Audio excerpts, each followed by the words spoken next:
Hello and welcome to Study Hub, the podcast that aims to give you the tips and tricks to help you do your best in the Leaving Cert. My name is Maura Fay and I'm your host for RTE Study Hub. Today we are covering Maths Higher Level Paper 1, Business and Spanish. Kicking off with Maths, we all know has a lot of real life applications. I'm going to be explaining girl math to you. Okay. So if I pay with cash, it's free. What? Because it's already left our bank account. Oh my god. So it's free. Really? Yes. Huh, alright. Or if I have like cash that I just have that never went into our bank account or I've had in my purse and I use it, it's free. Boy Math is claiming you don't know how to clean the bathroom but spend 3 hours washing your car. Boy Math is putting on a cap to hide baldness while criticising women for wearing makeup. I don't think there's going to be any questions on girl or boy math on Higher Level Paper 1, but Louise Boylan from Dublin's Institute of Education is here to talk us through what will be. Louise, let's start off with a brief look at the format of Paper 1. How long do students have, how many sections, and what is each section worth? Sure. Hi, Maura. So there's two sections on the exam paper, Section A, Section B. They're split equally, so 50% for each. Section A is what we call the short questions, although they're not terribly short. They're each worth 30 marks. That's just 10% of the paper each. They have to answer 5 out of 6 there. What I would recommend is that they spend 12 minutes per question if they can. If they can get out of there in 12 minutes, that's great, because then that's an hour that they've spent. At a maximum, 15 minutes, right? So they need to be aiming for 12 minutes. If they go a minute or two over, but once it gets to 15 minutes, they need to be gone because they're only robbing time from somewhere else on the exam.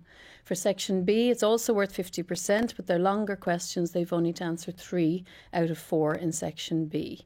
And again, in terms of time-wise, I tell them to aim for 20 minutes. So 3/20s is an hour. So if they stick to the lower ends, they'll have an hour Section A, an hour Section B, gives them half an hour at the end to kind of go back over it. But at a maximum for Section B, 25 minutes or they're gone.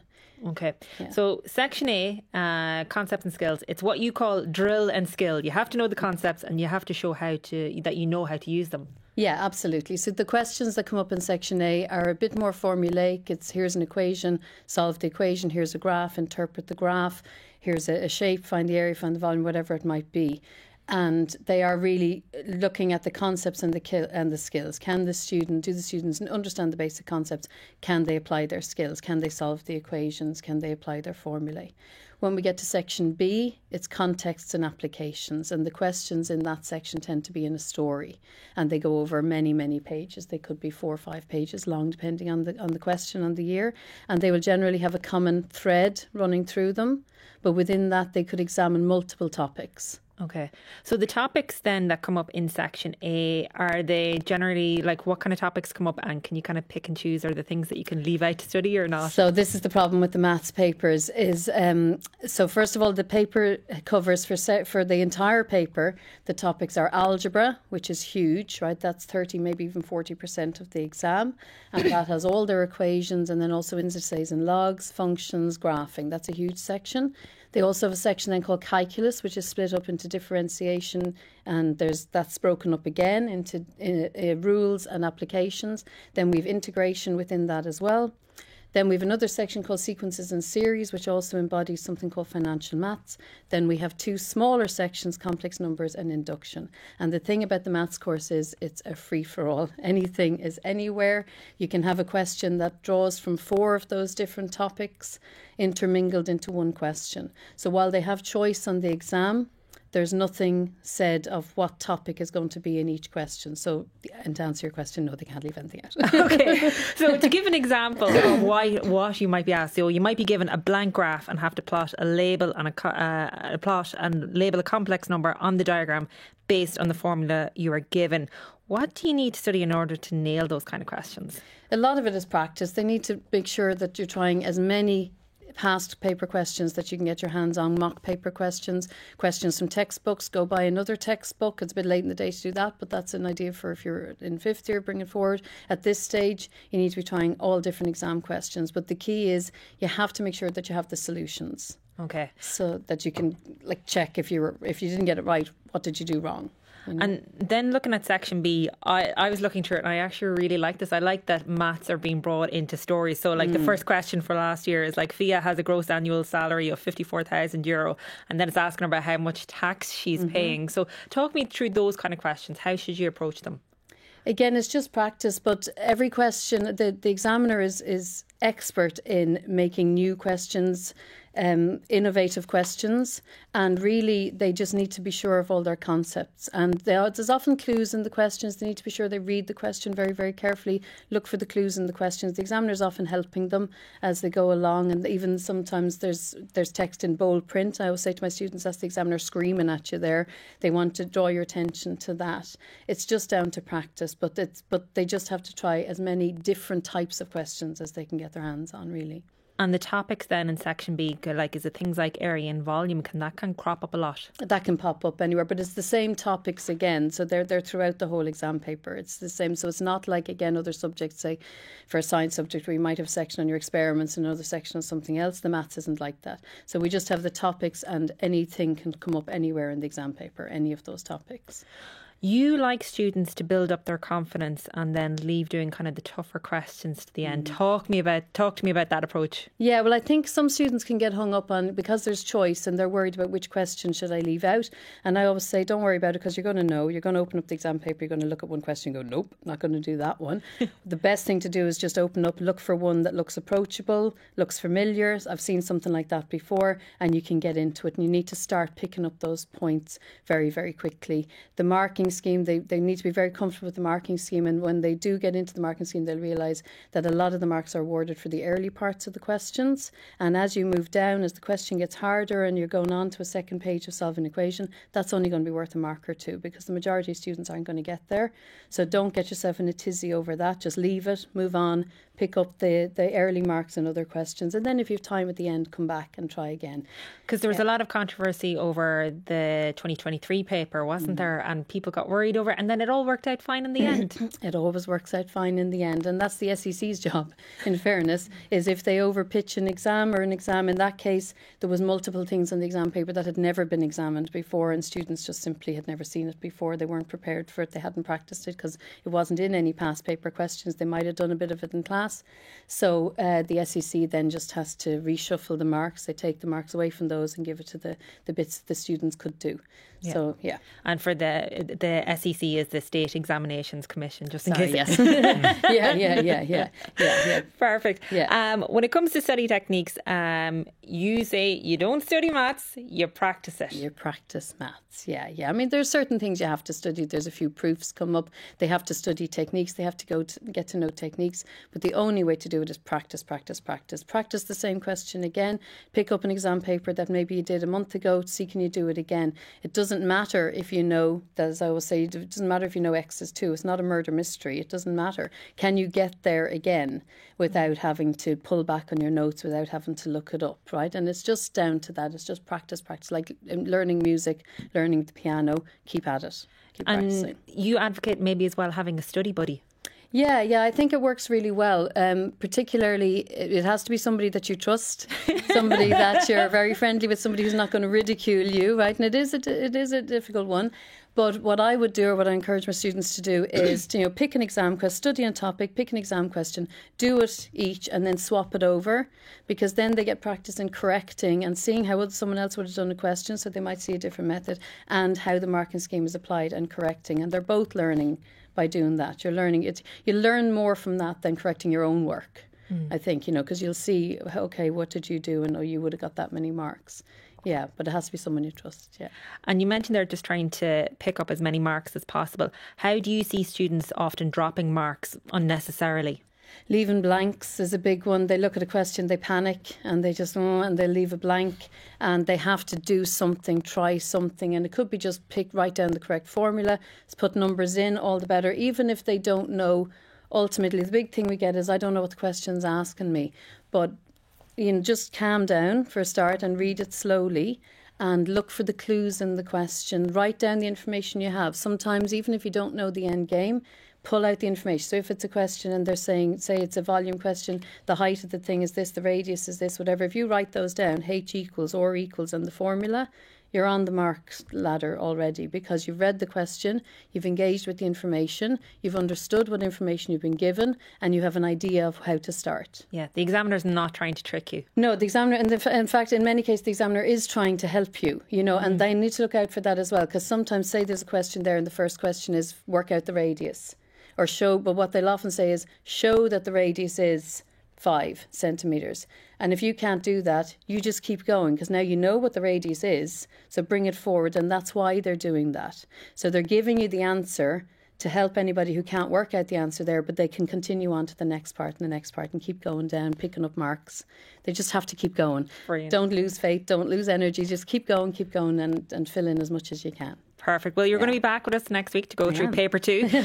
In the meantime, you recorded 10 brilliant video tutorials which can help people get ready for the exam. People will find them on the RTE Learn Study Hub page. Just Google RTE Learn and Senior Cycle and you'll find that page. Let's turn to business now. What's up, beautiful people? I'm Erin, and this is Erin on Demand. And today I'm going to share with you the best side hustles to start this year to make some extra money. And if you work a 9 to 5, or if you're just a really busy person, these are things that you can do while you also have work and other things you got going on in your life. And honestly, I feel like a lot of the best businesses start as a side hustle. You do not have to go all in to entrepreneurship to be an entrepreneur. So when you're not working on your side hustle and trying to make your first million, and instead studying for the business exam, we have Gavin Duffy here, business teacher with Grinds 360, to give us the lowdown on this exam. Gavin, before we break down this paper, we should say that it's quite a topical subject. Last year's paper mentioned the clothing brand Fourth Arc, rising insurance premiums, and even RT got a mention. Should students stay up to date on the media? Because will things like tariffs get mentioned, and in what context? Thanks a lot for having me. The media definitely helps. Definitely you've seen over recent years that papers reflect stuff that's gone on in the world around students, and the examiner would definitely be keen on students having a great idea of what's happening in the business world. So for tariffs, for example, last year there was a short that covered embargo and quotas. So students could certainly see a long question around forms of protectionism, and tariffs would fall under that, or could fall under opportunities and challenges of international trade for Irish business in a non-EU market. So that's a question that came up before. So definitely keep an eye on newspaper and media is handy, but I suppose the main place that students pick up marks in the business paper is just keywords and key content. So I wouldn't be prioritising it at all. It can kind of be handy just to make certain things click in your brain and understand concepts, but ultimately on exam day you're just going to have to put in good solid keywords that are kind of based on the course from your textbooks and your notes, and that's what's going to win prizes on the day. Yeah. Okay, so let's get into the paper. Break it down to me section by section. Okay, brilliant. Yeah, so there's three main sections. There's shorts, ABQ, and long questions. So the shorts and the ABQ are worth 20% each, and the longs are 60%. Okay. So students generally start with the shorts and just jump in because they're kind of approachable. There's a lot of choice this year. Again, they've 8 out of 12, and it's across all the units on the paper. So students tend to really like them. They're a great place to practice because they cover across all the units as well. So I definitely recommend getting through as many short questions as you can in your study. And they tend to be a range of stuff like true or false, multiple choice. So there's no negative marking in place. So I would definitely say answer as many questions as you can. Mm-hmm. Even if you're just taking a wild guess, it's still worth it because you can't lose marks. You can only gain from them. The main place students might fall down in the shorts is just rushing them because they feel like, oh, shorts are easy. I'll just fly through this. These are the easy ones, yeah. And the marking scheme will punish them for that. So if you just write one sentence or a statement without development in places, you'll probably only pick up half the marks. So just definitely take your time with it. Normally students are in a rush to get to the ABQ because that's the one that they're kind of worried more about when they're kind of coming into the paper in general, or that takes up the most time, or can kind of throw the spanner on the paper. But the shorts are worth the same as the ABQ, so definitely don't rush just to get to the ABQ. Take your time with it, answer all of them, make sure you expand on any answer where you have to write something. Yeah. So ABQ, that's section 2.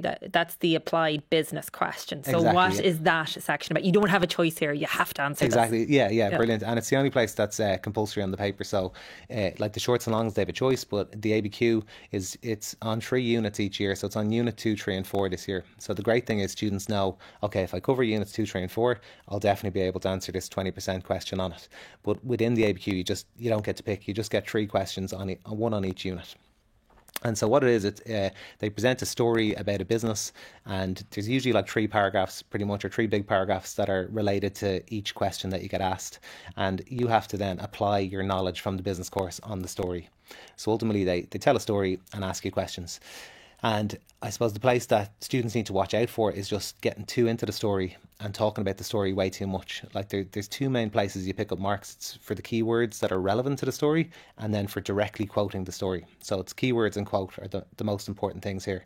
And students who tend to maybe score less marks or not do as well as they would like tend to just talk about the story way too much. So you don't necessarily need to talk about it. What you need to do today, this year enterprise is on it, so they could ask something about enterprise skills or characteristics. So in the story they'll write like about how someone was like a risk taker and that they were proactive. And the student's job then is to try and go and find out these links that relate to an enterprise skill or characteristics that they would have learned. And then to answer it, then they're supposed to give the keywords of what it is. So risk taker, take on personal financial risk to start a business. And then they transfer down a sentence that's word for word from the text that relates to it.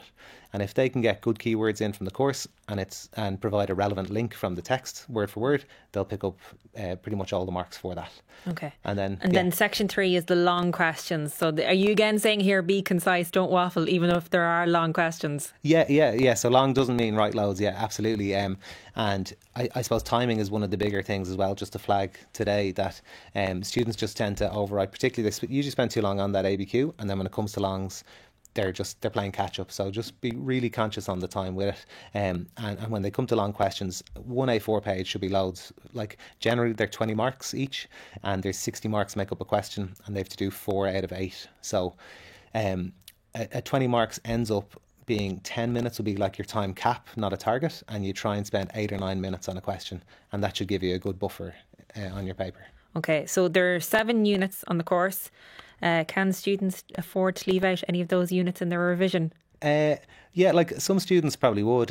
This year, because they know the ABQ is on Unit 2, 3 and 4, they have to study those, so they're definites. Unit 1 tends to be a chapter that nearly all students do each year, and there's going to be 2 long questions on that. So between Units 1, 2, 3 and 4, they'd actually be able to cover off a lot of the paper. So to focus your attention there would be a very clever thing to do. And then if they were to include Unit 5, they'd be able to cover nearly all the shorts. Like they might get left short by 1, worth 2.5%, or they'll be able to do the ABQ, and they'd be able to do 6 out of 8 longs. So if you were really kind of like finding the content overwhelming and there's way too much of it, there is certainly scope to cut down some of the content and potentially leave out 6 or 7. But for the students that are looking to do very well, I'd say I'd never really advise cutting too soon or and cutting too much, because you're just going to limit your choice. So if they cover everything, like the shorts will be on all the units, so if they cut out stuff, they won't be able to answer all the shorts, so they could be in trouble there.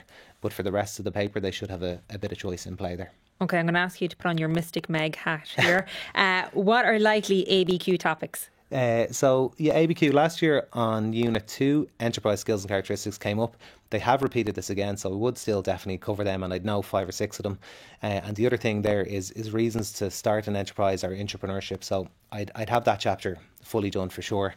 In terms of Unit 3, management skills came up last year, so it's more likely management activities, and with that's planning, organising, controlling, and they tend to narrow into one of them. So it might be types of plans, and again in the story they talk about like a strategic plan, and you'd have to link it in, or it might be areas for control in a business. So I would definitely know them really well, and if they get asked, they often ask it with the verb evaluate, and that's the kind of time then when a student has to really kind of get more into the story. Because you were saying to me as well that verbs are very important. Explain to me that. Yeah, so general setup, and they wouldn't go far wrong if this is all they did every time they had a question, is to state something, explain it with keywords, and then relate it back to something. So when the verb is illustrate, they have to give an example as that relate bit, or but generally like a state, expand, or state, expand, relate is a great way to go about it. So give a statement, give 2 bits of info with it or keywords with it. And for questions that are like implications of something or opportunities or advantages or benefits, it's really, really important that they say increase something or decrease something. They get some kind of verb in, because if it's a benefit or an advantage, you need to show something getting bigger or worse or better. So like increase staff morale rather than just saying staff morale, because staff morale by itself doesn't mean anything. Improved or increased staff morale means something, and then you expand and link in how whatever the question asks about improved the morale, and that will get you all the marks. So. And finally, Gavin, just how should people spend their time in this exam? Yeah, so the shorts, I was saying people usually rush through. Like, I'd say 25 minutes there would be a decent budget just to make sure you're double checking everything and answering enough questions. The ABQ then does take a little bit longer. I'd say 40 minutes would be kind of the target for that, and then I'd move on. And then your longs then come in around 27 minutes each, would be 9 minutes per 20 marks. So every time you start a 20 marker, I would start at the top of a page. I'd spread your work out loud so that you leave a few lines in between every single part. Normally there'd be 3 or 4 parts per question, so that you can come in and add stuff later on. And I just push a clock, and when it reaches 9 minutes, just move on. And that way then you'll have a bit of buffer to come back. As you remember stuff, it's easy to flick back and add things in, and you shouldn't run out of time overall in the exam. But especially the ABQ, don't overspend time there, because that's the main place they would. That's perfect. That's Gavin Duffy, business teacher with Grinds 360. Thank you so much for that. Okay, now it's time for Spanish. Can you say one sentence in Spanish for us? Hola, ¿cómo estás? Your minor was Espanol and you don't even know how to speak Spanish. Oh, señorita. Do you know any Spanish? Sí, señorita. Entiendo mucho. That's Kourtney Kardashian there trying to convince us of her ability to speak Spanish. Joining us is Katie Lenehan from the Dublin Academy. Katie, what do you think of Kourtney's Spanish there? Muy bueno? Why does she kind of sound like me teaching my 6th year? Well, we're talking about Spanish at the minute, and we're getting very close to the oral exams. What are students facing here? Okay, so with the oral exams, I think the first thing that students face is how much they catastrophize the whole thing. The examiner's job, like we've been saying for all of the other subjects today, is to give you marks, right? So you go into this oral exam, you're in there for 12 or 15 minutes, and you start off with nothing. So every single thing that you say, the only goal with that is to try and get a few marks for each thing. Like, the examiner's not going to sit there and hear you make one mistake and like deduct 10 marks straight away or whatever. Do you know what I mean? Like, they're on your side as well. Like, it's in everyone's best interest for this exam to go well for you. You know what I mean? And the reality of it is, I think with the oral exams, is that students tend to forget that the person sitting in front of you is a Leaving Cert teacher as well. So like, if I was doing the oral exams, in the back of my head, I'm thinking of my poor 6th years getting examined, and I want to try and treat the students that I'm examining the same way that I would hope that my 6th years are being examined. Do you know? So like, there's kind of like a nice little sense of community across all of these examiners, that we want to take care of these students. They're rooting for you. Yeah, exactly. If a situation happens where you don't understand something or don't quite get what the examiner says or asks you, what should you do there? Really, really good question. Okay, because I think there's a little rumour going around the 6th years across the country that if you don't understand something, it's like immediate fail, right? Which is a lie, okay? Fake news. Yes, exactly. But anyway, so the point of that is, right, so let's say if you go in and the examiner says something and maybe they use a word that isn't in your vocabulary. What I would say to the 6th years is ask the examiner to either repeat the question or ask them if they can ask you that question in a different way, or can they slow down a little bit and try and kind of, I don't know, initiate the fact that like you need a little bit of help, right? Because to me, I would way rather take that 10 seconds to help you understand the question so that you can answer the question correctly, versus, for argument's sake, if you just went off one word in the question and you weren't 100% sure what I was asking you, that you'd end up wasting 2 minutes of your oral exam answering something incorrectly, which is going to hinder the marks that you get. So have a sentence for, can you repeat the question, please? Could you slow down, please? Could you ask me that in a different way? And in a similar vein, if you feel like you have made a mistake or you've recognised that you've made a mistake, or like if the examiner starts doing like a weird hand gesture or something, you know, don't freak out again. That's them trying to say like, if you can fix this, you know, let's fix it. Learn a sentence to say, oh, sorry, I made a mistake. I meant to say this. Like if they ask you like, what are you doing this summer? And you accidentally start talking about what you did last summer, but you realise a sentence or two in, again, instead of wasting your time getting to the end of that answer and answering the question incorrectly, acknowledge that you've gotten something wrong and correct yourself. Yeah, perfect. In terms of preparing for this exam, you say that people should role play first. Tell me about that. Yeah, so with the oral exam, so kind of similar to the idea of the study buddies, I think a good thing to do is find someone in like your group of friends or your class that has a similar target grade, right? And it doesn't have to be the same target grade for the full exam, but it could just be for the oral exam. So you and your friend both want to get a H1 in the oral exam. And yes, you could absolutely like play examiner and the candidate and go through, you know, both kind of roles in it, because you have two things to worry about. You have your general conversation, which is 70 marks, and then you have your role play at the end of it, which is essentially just like you have 5 little situations and the examiner has a card, like I have a character and you have a character. For one of them, I have to pretend to be the parent, and you have to tell me that you're so excited that the European Parliament has prohibited the use of plastic forks. You know, very normal conversations that you would be having. But it's important maybe for the students in that situation to learn what both people in the role play have to say, so that you avoid kind of like the awkward silence if you don't know when I'm meant to stop. So like if I have another sentence to say on my half, and then if Gav was my student and he interrupts me and I'm like, oh no, like you've thrown the whole thing off. So it's important to be aware of what the examiner has to say as well, so that you're listening out for those keywords for when your answer has to start. Okay. Moving on to the written exam then. What is the format of that paper? Okay, so written exam has 3 sections, A, B and C. Very imaginative names. Section A is 70 marks, which makes up 17.5% of your Leaving Cert grade. And all that Section A is kind of dealing with is reading comprehension. So students have 2 long comprehensions at the beginning of Section A to choose from. And let this be a warning. You can only answer question 1A in Section A if you have read a book in Spanish. Most students won't have read this book in class. I don't do it with my 6th years. So that means that 90% of students are going to do question 1B, which is the journalistic text, which is kind of like just like an article, and you have different questions to answer about it. The one I'm doing with my 6th years at the moment is apparently about how pets and owners share obesity, which doesn't do wonders for the self-esteem. But that's worth 50 marks, so that's 12.5%. And then the remaining marks in Section A are given to the 2 kind of short comprehensions, and they combined make up another 20 marks. And then you have Section B, which I know for a fact is all the 6th years want me to talk about, because Section B is worth 100 marks, right? So Section B is worth the same amount of marks as your oral exam, right? So combined, those 2 components make up 50% of your grade. So Section B in the written paper, 25% of your Leaving Cert grade. Questions 1 to 4 in Section B are again comprehension questions that are all just based off this like really long like A4 page text. And before I get on to question 5 of Section B, if you were to think about everything I've just said to you there, so all of Section A and the first 4 questions in Section B, everything has been reading comprehension so far. And when we're talking about like practicing for the subjects, whatever, I want this to be very, very clear to the 6th years that your reading comprehensions are the biggest component of your Leaving Cert exam. They're more important than the oral exam, than the listening, than your opinion pieces, because they make up 30% of your final grade. So again, that to me would be like top of my list of priorities, that I'm doing a minimum of 1 comprehension every single week, because I want to get used to those questions that come up and the vocab that comes up. And then after that Section B comprehension, we have our opinion piece.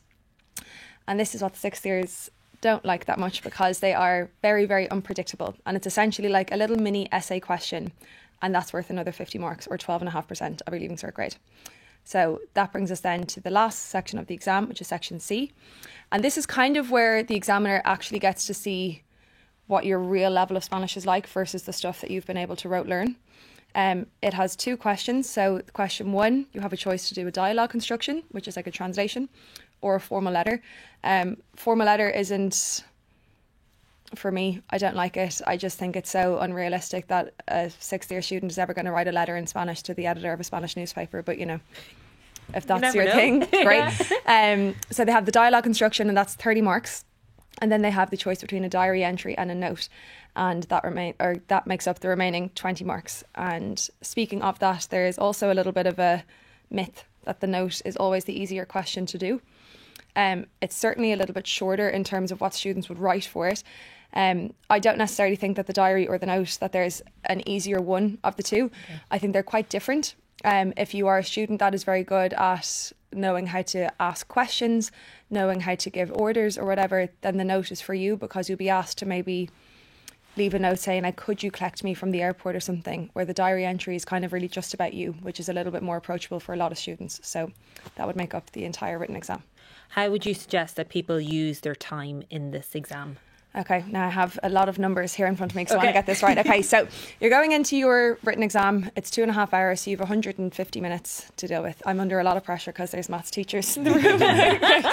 So the reality of it is, a lot of students, because they're so used to having really, really content-heavy exams, that Spanish doesn't really feel that bad in terms of timing. It's a little bit approachable. What I would say is that students misuse their time in that they, again, you'll go into the Leaving Cert hall and every single student is like trying to find the opinion piece titles to get to them first. And I would say, again, versus going in and starting off with the most complex question, like we said earlier, you want to give yourself a little bit of a plan. So what I would do, you're going to start off, you're going to give yourself 10 minutes to just scan the paper, get familiar with it, maybe have a look and see what opinion piece title you're going to pick. Just kind of get the overall, I don't know, vibe of the paper. Yeah. Then you're going to spend 25 minutes on your journalistic text and then 10 minutes on your short comprehension. That's section A, done.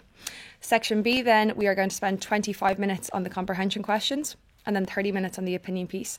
What I would do with that, and again, this is something that the sixth years don't love, I would spend 10 minutes planning my answer for the opinion piece, making sure that whatever I want to say, I'm actually able to say, which is, that can be quite different sometimes, okay, for myself included. I would then spend 15 minutes writing my answer and then 5 minutes proofreading it. That's section B done.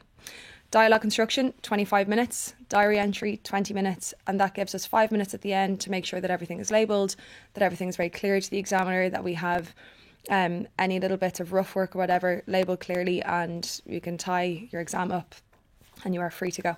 And in saying that, after your written exam, do not go home. Okay, there is a 10-minute break after anyone goes home, right? But there's a 10-minute break after the written exam before the listening exam starts, which is the opposite of what happens in Irish, which again can kind of throw some people off. So please don't go home. Very important. Yeah. Like, unless you want to lose that 20%, then that's on you. Yeah. And then you have your oral exam after the written paper. Finally, what do you want students to consider about, like if they get something wrong in the exam paper that they're worried about, that they didn't answer a question fully? Just what are the main things to focus on in doing this exam? Okay, so again, prioritising your comprehensions, practising them, making sure that because the questions are the same every single year, that if you don't understand what you have to do for a certain question, that you deal with that sooner rather than later. You talk to your Spanish teacher and say, I don't really know what this question means. Can you figure out a way to help me with this? That's fine. Opinion piece, you're going to have 3 choices, and initially what most students do is they're going to go in and see like a buzzword, say like health or sport or language or whatever, and they'll say ding ding ding, like I have an answer that says sport or health or whatever in it, and then they're shocked that they don't get good marks for it. The opinion piece, half of your marks go to the relevance to the question. So for argument's sake, if it was something like sport is important for everybody, you can't just talk about why you play sports. You have to talk about why is it beneficial for everyone. So what I say to the students is, with the opinion piece, look at the question and try and identify the buzzwords that you have. If you can pick out 3 buzzwords, try and think about that as like each one of those buzzwords is worth a third of your marks. That like if you just completely neglect one of them that you're saying to the examiner, you keep that third of your marks for yourself. So make sure that you're planning your answer for that. With the dialogue construction and the diary entry, I love a layout for the diary entry, even though it's not formally worth a lot of marks. I'm someone that in an exam, I tend to panic a little bit, and I like having something that I can just put on the piece of paper and kind of get myself set up and get comfortable and ready to answer the question. Dialogue construction, you're always going to be tested on things like the verb gustar, because that's going to use a different structure. You'll often see words like problema or sistema, which look feminine but are masculine. They'll often test you on things like la gente, which means people but is treated as a singular noun in Spanish. And something that a lot of sixth years don't know, when we're talking about examiners giving you clues and all that stuff, I would say to my sixth years, every time that we do a dialogue construction, I even actually ask them about it today after their mock. You have, like, my advice to you would be, if you're filling in your half of a conversation, to read every single thing that's said in the conversation first. They might give you a clue and say, like, this is the verb to go camping, or this is the word for summer camp, or this is like who you're talking to. Figure out, is it a formal or an informal conversation? Are you speaking to a boy or a girl? Are you meant to be a boy or a girl for the conversation? So read the entire thing in the dialogue construction before you answer your question yourself. Okay. Great advice there. Gracias. Thank you, Katie Lenehan, from the Dublin Academy there. And if people want to get more information from you, they can check out your videos on your TikTok, Miss Len Languages 1. That's it for this week's Study Hub. Next week we'll be looking at Irish Paper 1, Geography, and Maths Higher Level Paper 2. And as always, if you want to get in touch with the podcast or have any questions you want answered, drop us an email, studyhub@rte.ie.